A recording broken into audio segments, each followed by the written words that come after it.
AI automation is the most profitable skill you can be learning for your business right now. I'm going to drop this video into this Google Drive folder, let that load for a second, jump into n8n, and I'll manually trigger this workflow. When I hit execute workflow, this will trigger this Google Drive node to search for new files in that folder. There it goes, grabbing that file, and it'll run down one of these chains. This switch node will determine if it's an image or a video. In this case, we should get it down the video chain. There it goes. That'll continue on, run down, process through this loop, and pop back into the processed video folder over here at the very end, and we'll get this new video in my Google Drive folder structures. I'm going to pop over here. You can see I have two folders. I dropped in that video to the media drop. We're going to get the process media back inside of this process media folder. This entire automation is designed to write very engaging captions for your videos and your images. It will analyze your videos, determine the content, actually view and analyze the content of the videos, then come up with an interesting and engaging caption for your social media.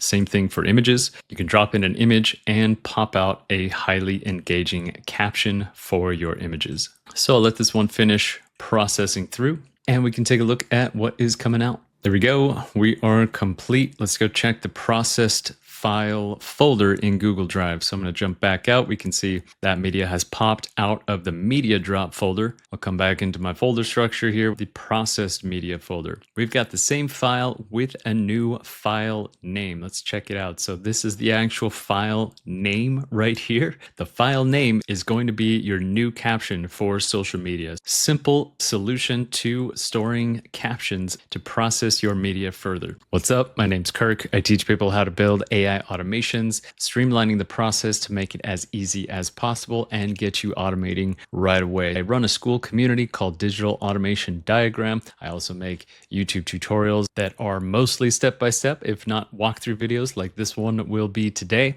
If you guys want to see this entire video, this entire workflow built out step by step, comment below letting me know you want to see the step-by-step build of this entire workflow. Let's get into it.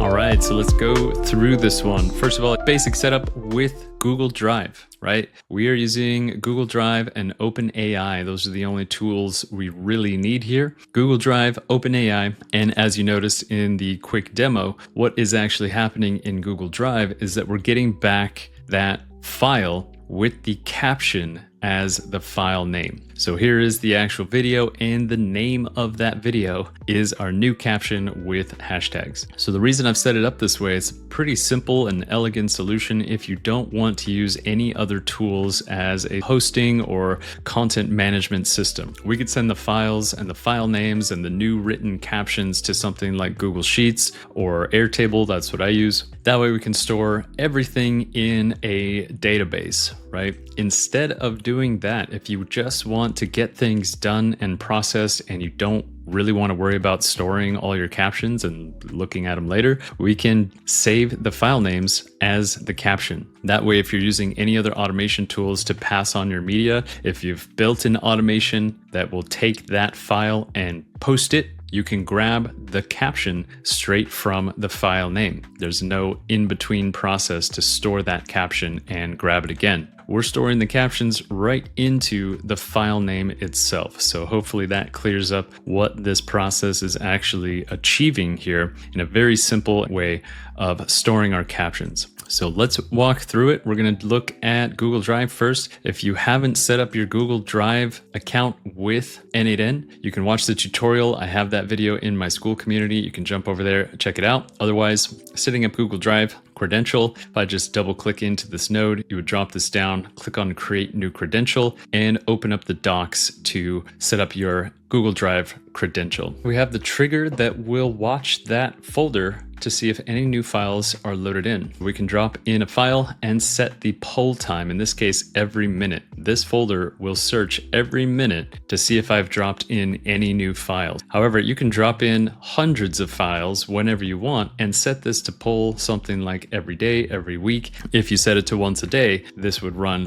one time, taking one file and processing it. Cool, so we're getting that file, we're downloading it into n8n essentially here, then determining what type of file it is, video or image. So let's run down the video route, because the image route, all I did to make this was copy and paste what I have up here to get the image route. It's the same exact process minus the initial step right here for the video. So let's run down the video chain. So the first edit fields node, all that's going on is in here is getting the duration of the video from the actual Google Drive information. So I'm just passing that duration on. Simple code node, this will get the duration and determine how many seconds that is. Then we can process the actual seconds right here. So for the duration, we want to set the number of screenshots we're going to get. That's what this code node will do here. Again, if you guys want to see this step-by-step build, comment on this video. You want to watch the step-by-step tutorial. That motivates me to actually record those videos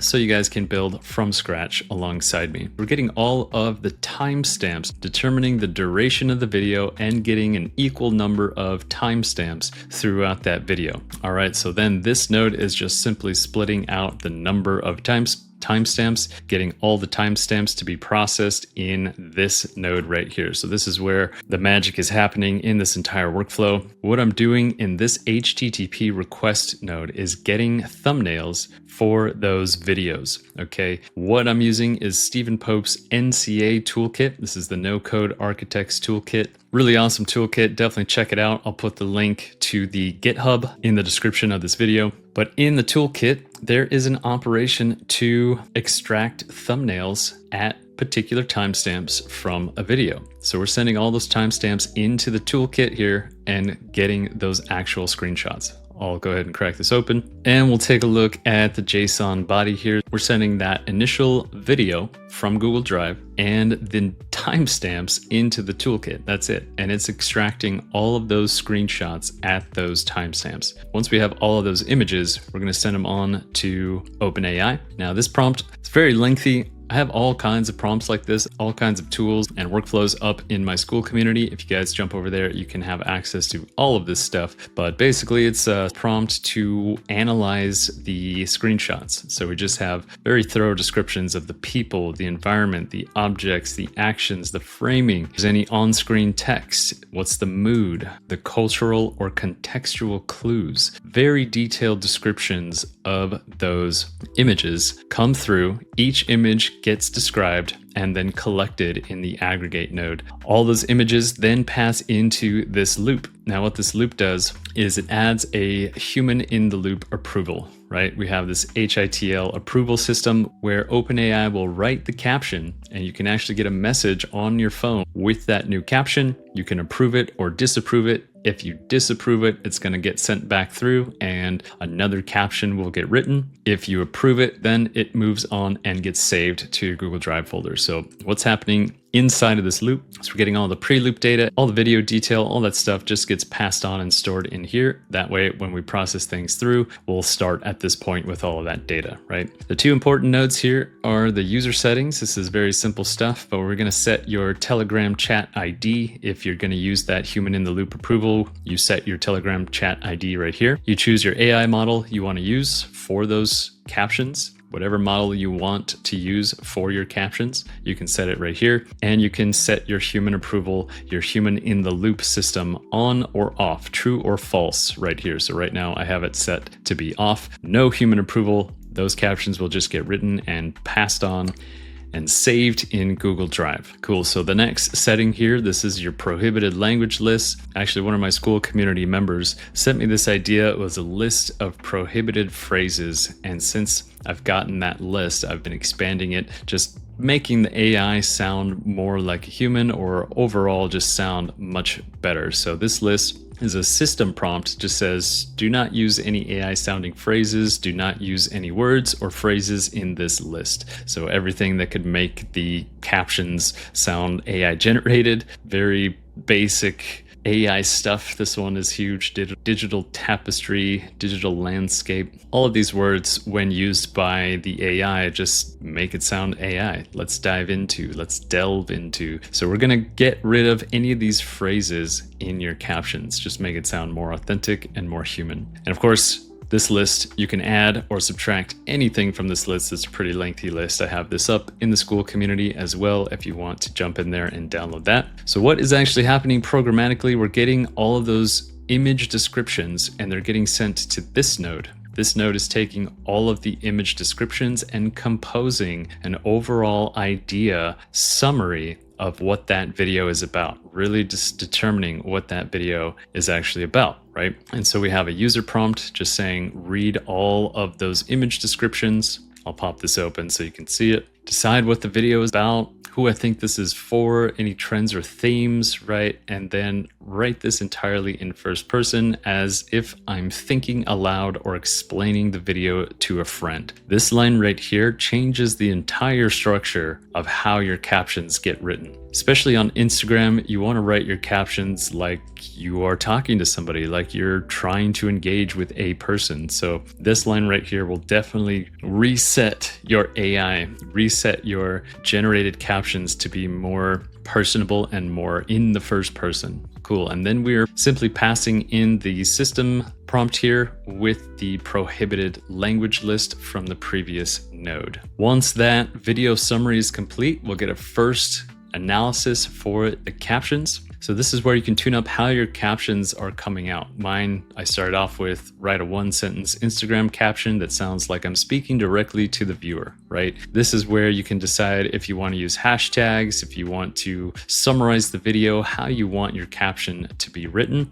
Started off in this caption analysis. Then the second one, so move on to the first draft. Say you are a caption writer, write a single punchy sentence in my voice exactly as I'd post it, right? And we're getting all of that information, my voice, from all of these other prompts in here. Then the final caption, it'll take that first draft and rewrite it with a hook, any details you want for your caption. I like to use cliffhanger questions, cold declarations, or open-ended statements just to encourage engagement. After your caption is created, it moves on, gets set up in here, and saved to your file name. That way it can be processed much more easily. Like I said, the image generation, image caption generation is exactly the same as the video generation, but it actually starts right here with the image analysis, right? We're gonna go from the image node over here, grabbing the actual image from Google Drive in here, and passing that straight into the image analysis without all that screenshot processing. Other than that, it's exactly the same.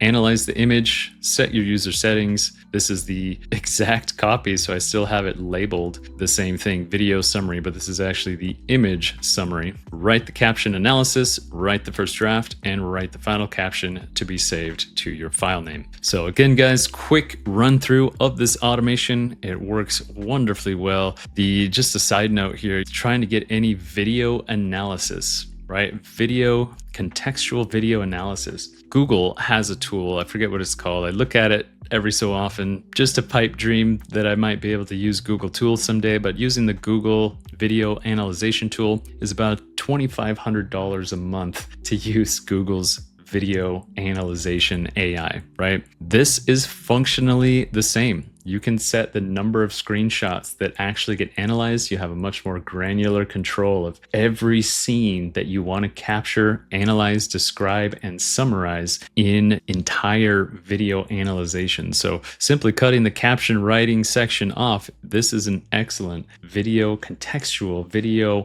analyzation tool at its core. So please, guys, please, if you want to see a full step-by-step build, I'll go into details, start from scratch, build this one entirely from nothing, then comment on this video that you want to see the full step-by-step tutorial. I just want to be sure this is the content you guys want to be seeing. Of course, you can always jump into my school community, see what I got going on over there. I'll put the link in the description of this video. So I look forward to seeing you in the group, and I will see you in the next video.